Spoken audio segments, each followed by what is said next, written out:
Madow. Madow shadow. Yeah.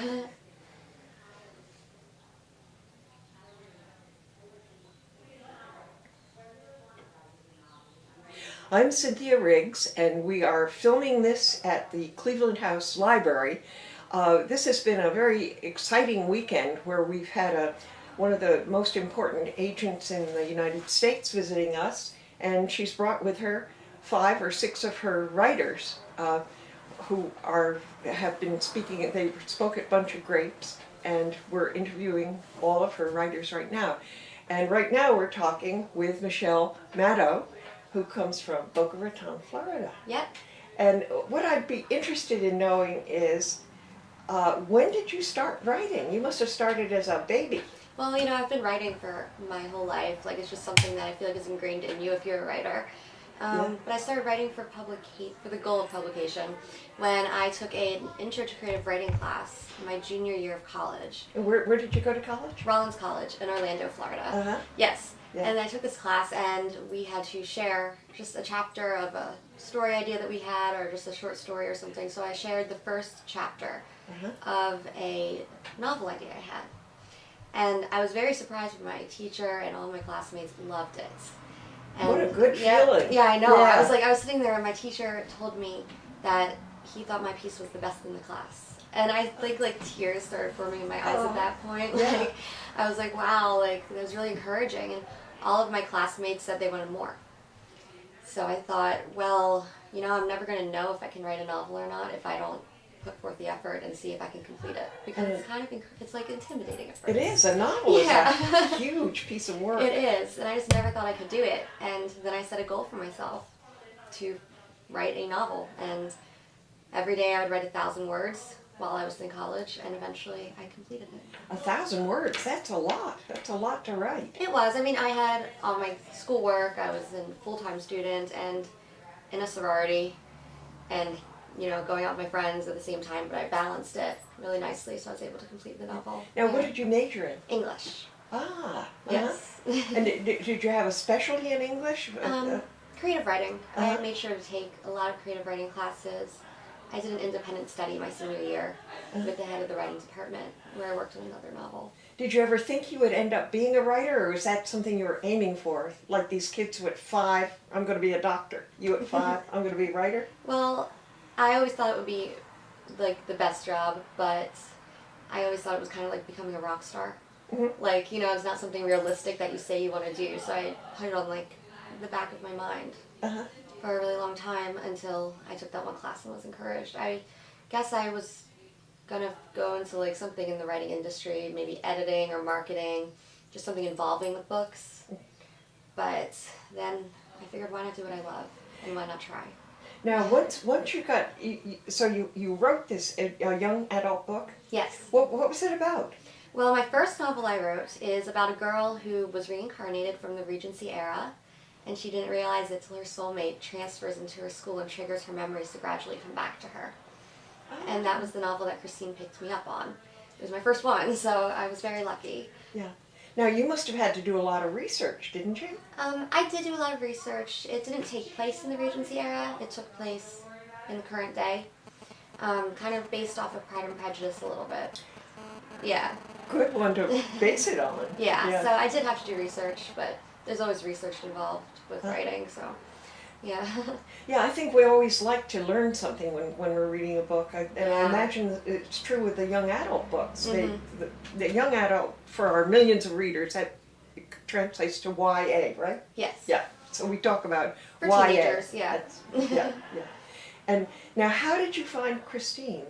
I attended a pitch slam about 2 years ago. What in New is York this, City. a pitch slam? A pitch slam. It's when you kind of speed date agents. Oh. They're sitting around in a room, and you research the agents ahead of time and see which ones are interested in representing what you wrote.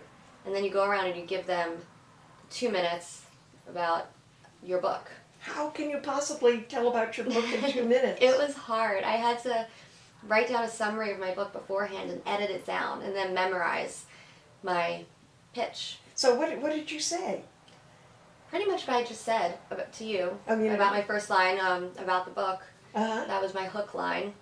And, a lot of agents were very interested with my hook line. And then I talked with Christine, and we just kind of clicked.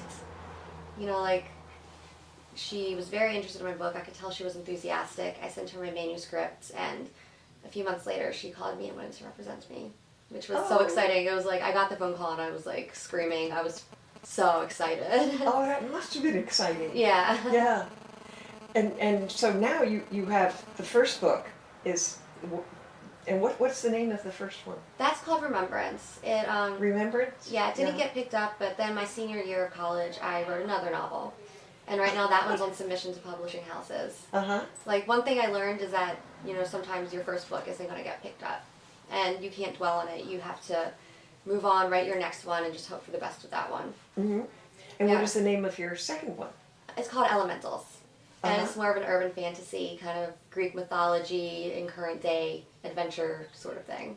And It's young tell adult. us what urban fantasy is. Oh, urban fantasy is where it's kind of a magical world that takes place in our world, sort of in the vein of Harry Potter.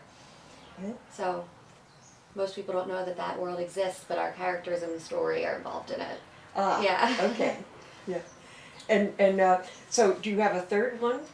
I do. Thinking about? I just finished writing a contemporary that's sort of Gossip Girl meets Las Vegas, about 3 girls who lived in a small town their whole life not knowing their father, and then he sues for custody of them, and they find out their father is a huge hotel owner in Las Vegas, sort of like Steve Wynn, and they move to Las Vegas and are thrown into this whole life that they never knew existed, and it's like kind of them coming of age and learning about who they are when they're just put in this whole new situation. It's very intimidating for them. Las Vegas is sort of like a amazing magic kingdom, Yes. so you must have been spending some time there. I do.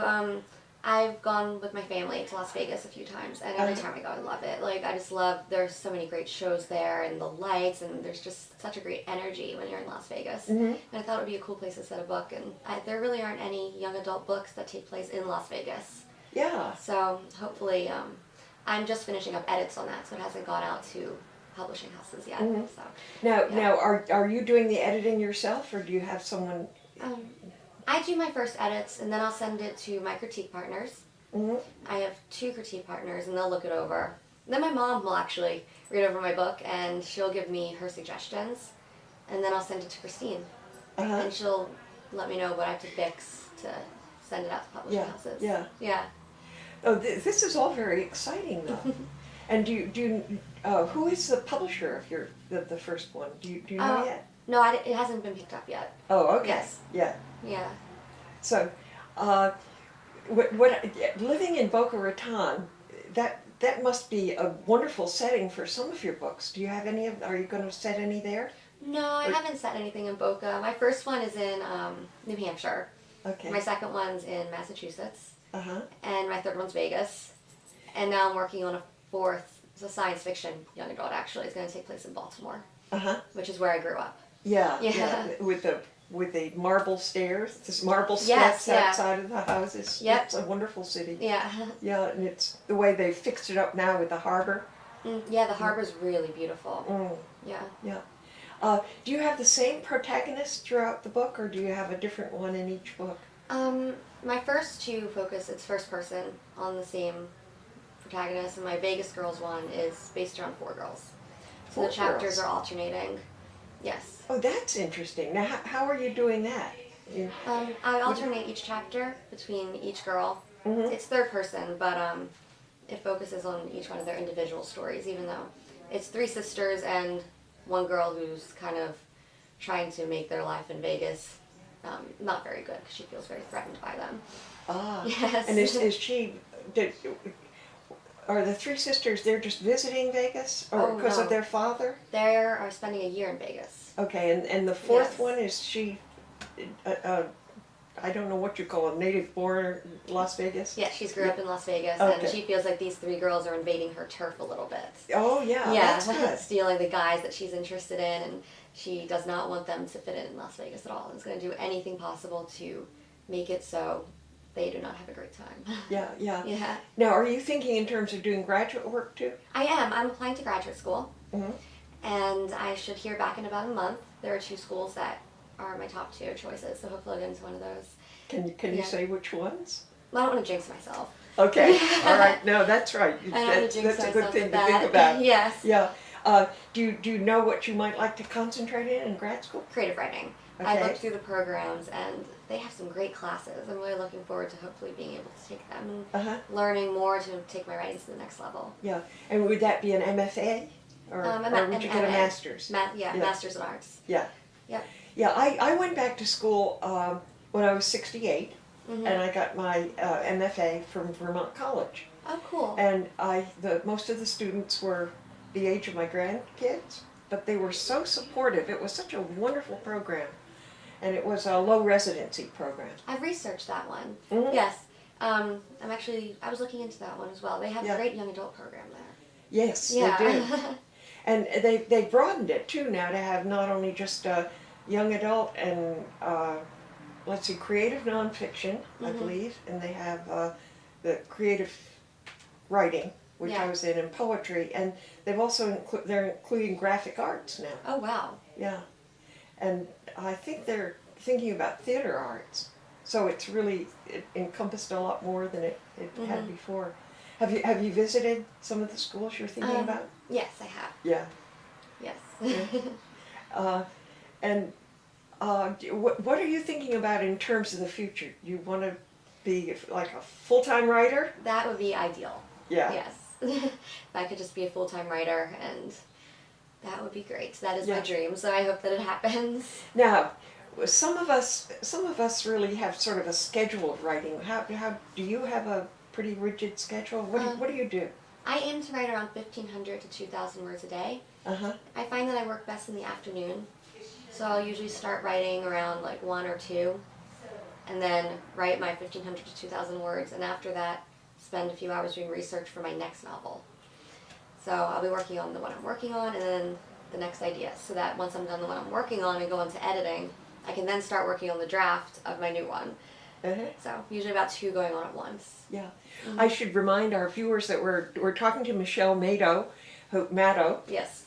who is writing young adult series and has 4 books in the works. Yes. Yeah, and she comes from Boca Raton, Florida, and she's here at the Cleveland House with Christine Whithone, one of the well-known literary agents in the U.S., and 5 other writers. I keep losing track whether there are 5 or 6 of you. I don't know. I think at the panel last night there were 5. 5 of you on the panel. Yeah. And I think there's another writer somewhere around sort of hanging loose.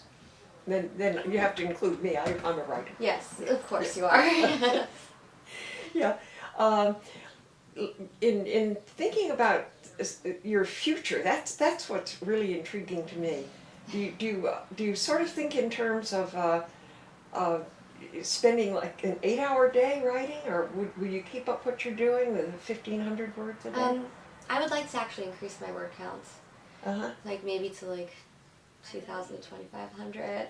That is that's an amazing amount of work to put out in a day. Yeah, because before grad school starts, if I get in, crossing my fingers, is I have like a month, and I want to just hunker down and finish the first draft of this science fiction YA I'm working on. Yeah, so. And do you think in terms of perhaps branching out from the YA, or would you like to stay with that? I would like to stay with YA. It's my passion. I've done reading in every genre because throughout my whole life, reading's just been a constant. And YA is something I always come back to.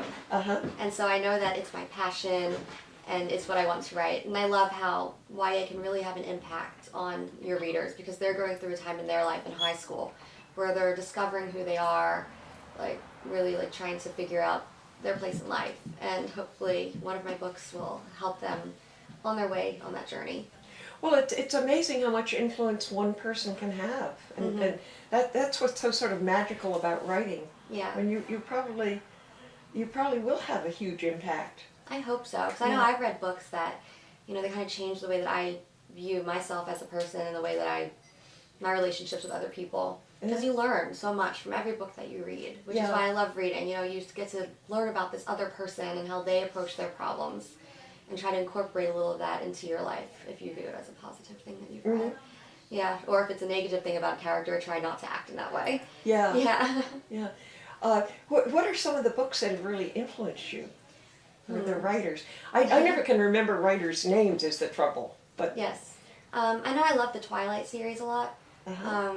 One thing I loved is that the main character, Bella, she's really not a huge party girl and going out and just like, cares too much about high school popularity or any of that. She has her life and she's very confident, I feel like. And I think she's a good role model for girls. Uh-huh. So, What sort of things does she get into? Well, it's just, she loves reading. She's very responsible. She focuses on having real friendships and her relationship with Edward, who I love. Yeah. Vampire. Yes. So it's just different from a lot of the other adult books. Yeah. And with the YA books, is it like a mystery? Do people get into trouble or? People definitely get into trouble. Like, one thing that's also great about YA is that there's every genre involved in YA. You can write YA and do everything from sci-fi to paranormal to contemporary, and it's all in the same section. So I'm able to kind of explore genres in that way, and I feel like I have a lot of freedom in it. Yeah. Yeah. And so you're exploring the whole range of it. I am, because, I read tons of different areas. I love science fiction. Right now, dystopias are my favorite. I love dystopian books. Uh-huh. And I just like being able to have that freedom too. So did you always have a lot of books around you as a kid growing up? Oh my gosh. Did you get encouraged to read? I would go to the bookstore, I think when I was in elementary school, pick out tons of books from the shelves. I would go up to my mom and have the stack of books from here to here and be like, I want all of these. She would be like, okay, you need to limit it down to about 5 books here, and then we'll buy them for you. Good. So it's just always I've been reading. I can't remember a time in my life when I didn't read. I used to, when I was in elementary school and had a bedtime, wake up an hour early so that I could read for the day so I could get my reading time in. Oh, that is so great. I'm not really a morning person anymore, but I used to do that. Now I just stay up a little later to do my reading. Oh, yeah, Yes. that's good. Well, now you must feel as if you have a certain amount of freedom to read whenever you want to read. Yeah.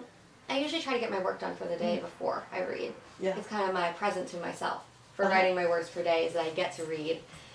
So, yeah. Well, I didn't happen to be a great reader as a kid, and I don't know whether I had some kind of dyslexia or something, which is funny now that I'm a writer. Mm-hmm. But my big sister loved to read, and I remember one time, she was reading in bed with the covers over her, with a light on, a flashlight, and my dad, who was a school principal, noticed there was a light under the door. He went into her room, and she was scared. Her father had come in, and he said, "What are you reading?" And she said, "I'm reading Gone with the Wind." And my father said, "That's a good book, isn't it?" And my sister said, "Yes." And he said, "Well, turn the light on. Don't wreck your eyes with a flashlight." Mm-hmm. And let her continue reading, which I think she read it through the night. Yep. All right. Oh, I've done that plenty of times. You get a great book and you don't want to put it down, and you feel like you can't rest until you know what happens to the character. Yeah. And now you can imagine your readers reading your books that way. I would love that. Yeah. Yes. Yeah. And are you going to want to stay in Boca Raton? Is that the place you'd like to settle, or where would you like to live? Well, I think it depends really on which grad school I get into. Because I'm applying to ones in different cities. So whichever one I get into, I'll go there and I'll see what happens. You never know. See, that's one thing I've learned is that you never know what's going to happen in life. That's true. You can start on one path and think it's where you're going to go, and then something happens to change it. And you go to a grad school in a different city, and maybe you meet someone there, maybe you get a great group of friends and you want to stay there. So I'm just going to go with it and see where life takes me, and hopefully it'll take me where I want.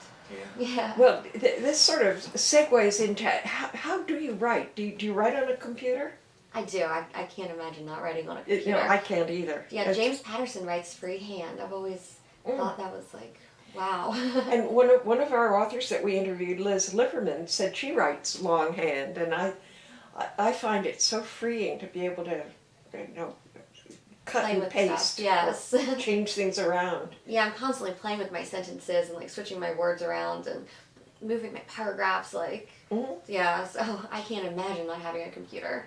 Now, we were also talking to one of the writers who explained there were pantsers, which are people who pantsers don't plot, which I don't do, and then there are the plotters who write outlines. What do you do? I write outlines. I have a very specific process that I do when I'm writing a novel.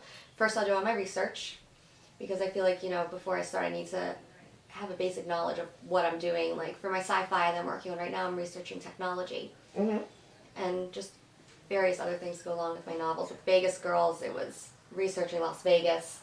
And then I world build, and I figure out how the world that the characters live in is going to work and all the details of that situation.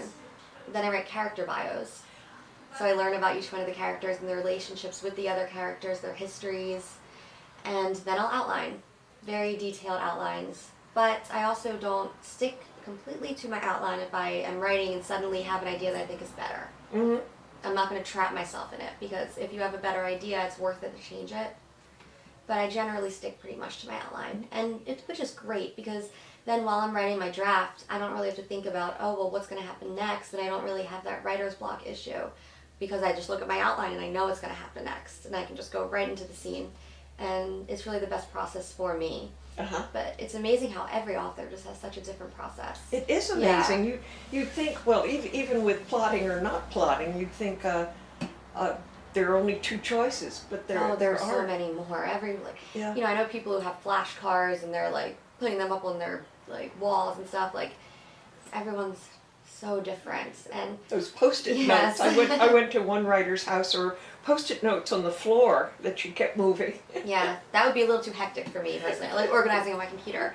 But I recently downloaded a program called Scrivener, which is for novel writers. Or if you're writing a screenplay, it's set up for writers in general, and it helps you organize all of your writing. So Scrivener? Yeah, it's called Scrivener. I think it's a Mac program. They might come out with Windows, I'm not sure. But it puts everything in one place. So all your notes, all your outlines, and even your manuscript are right there in front of you. And I'm finding it really helpful with organization. So how does it do it? I mean, you have the screen in front of you, and yeah, it's a program. Yeah. So it's just everything in one spot. Like it's great. Like I think it's gonna be very helpful for my next novel. Now I understand your brother is very much involved in computers. Has he helped you with this? He recommended Scrivener to me. Ah. Yep. Okay, well, there's some advantages to brothers. Yes. So you a big brother? Little brother. Yes. Oh, okay. 21. I'm 24. Oh, okay. Yeah. So it gives you some power over him to some extent. I mean, I guess so. Like, yeah. Okay. We're friends, so I don't really feel that way. Yeah. Now, when you write your characters, do you base them on people? How do you come up with your characters? I write the character bio, and I'll sit down and I'll just try to create them in my head. It's one of those things that sometimes it's kind of hard to explain. Like, people say, where do you get your ideas from? And I don't really know. The characters just come to life in my head. Like, sometimes I'll look at pictures of models or actresses to like get an idea of how I want my character to look. And then I'll just give them personality. And a lot of it comes from figuring out the character's relationships with other characters. Because relationships kind of define a lot who you are as a person, your past relationships, and the ones you have right now. So they kind of come to life via the other characters. Yeah. And how do you make them distinctive, one for the other? I know one of my early problems was my people all sounded alike, and it was a problem having to make their dialogue different and their appearance different and their actions different. Right. I don't know. I mean, I just sort of try to imagine in my head what they would say and transport it to the page. Like, try to listen to what they're saying in my... Well, that sounds a little crazy, but, I listen to them talk, and I just try to transpose it, and hopefully it comes across well. And for dressing them, that's one of my favorite things. I love dressing my characters. Oh. I love looking online at, like, all the shopping websites and picking out outfits for them. So I can really try to get some different styles that way, yes. Yeah. And I love picking out their cars. Like, cars? I get to go car shopping for my characters. Yes. So are they all driving? Are they old enough to drive? Usually they're 16 or 17 because it's YA. And so they've either got a new car or they found a wreck that they're going to... It depends on their background. Like, sometimes there's the kid who their parents got them that 16th birthday car. Other times there's the kid who they got a car passed down from, like, their grandparents. but it's just fun to be able to shop for them. Yeah, Yes. yeah. So you have both boys and girls in your, and do you have the guys finding cars too? Oh yes. Yes, I try to pick out guy cars. Yeah, it's fun. So thank goodness for Google. Yes. Oh wow, I spend way too much time on the internet while I'm trying to do all my research. And there are like houseplan websites, coolhouseplans.com, where I can see what their houses look like and all of that. Yeah. That's right. You have to put them in a house, and you have to put them with hobbies and things like that. Yes. Yeah. And what kinds of hobbies do you give them? They're horseback riders or? No horseback riders yet, actually. That is a good idea that I can try to incorporate. Yeah. Usually since they're in high school, it's school-oriented activities. If it's reading or sports or involved in the newspaper or photography, just something that is school-related.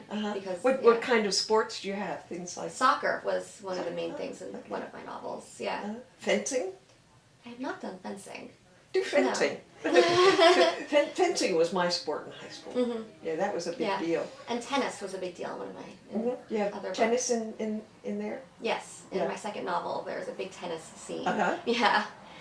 And let's see, is there? We've talked about the characters, the setting, and we talked about the setting to some extent and how you change it depending on, like Las Vegas. Yes, but I like to base it off of real places, but at the same time don't want to be trapped into everything from that town, so I'll take a town and change the name. Oh yeah. And base it off of that, but be free to alter the town a little bit if I need to for my plot. So in the one set in New Hampshire, do you have a specific town in mind there, and that you've switched around? I do, and I research the town and I get the map of the town, so I'm able to have them go the places they need to go. But I changed the street names and everything. So you do an incredible amount of research. I do. I love researching. Yeah. I printed out a map for one of the towns, and my best friend took a picture of me sitting there at my computer with the map in front of me. She was like, "You're going to be really happy that I took this picture later on." Yeah, you will. You could probably use it on one of your book jackets or something. There you are studying the map. The map of it. Yeah. Is there anything else that you can think of that you'd like to talk about? Do you want to?